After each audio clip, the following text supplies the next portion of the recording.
এখন আমাদের একটা আমরা অবস্থান সৃষ্টি করতে পেরেছি জাতি হিসেবে, দেশ হিসেবে। এখন আমরা চায়নার সাথে খুব বেশি দিনের দূরে নয় একটা জয়েন্ট এক্সারসাইজ, মিলিটারি এক্সারসাইজ হবে, সেটার উপরে হয়তো তাদের নজর আছে যে চায়নার সাথে বাংলাদেশ জয়েন্ট এক্সারসাইজ করতে যাচ্ছে, মিলিটারি এক্সারসাইজ করতে যাচ্ছে, and is going to take place. এটা অনেকেরই পছন্দ না, কিন্তু বাংলাদেশকে এখানে সানজুর একটা কথা আছে, if you know your enemy then তোমার অনেকগুলো যুদ্ধ তুমি করলেও যুদ্ধের মধ্যে তুমি যদি but you know yourself and you know your enemy, then তুমি you can go for 100 wars battle. আর যদি তুমি শুধু তোমাকে জানো, তোমার শত্রুকে না জানো, প্রত্যেক যুদ্ধ জয়ের পরে তোমার উপর একটা বোঝা এসে পড়বে, আবার পরাজয়ের একটা সংখ্যা আসবে।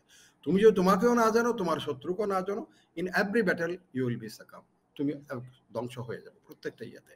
সুতরাং এখন আমাদের নিজেকে জেনেছি, আমরা জানছি, অন্যকে জানার জন্য আমাদের দ্বার খুলছি আমরা।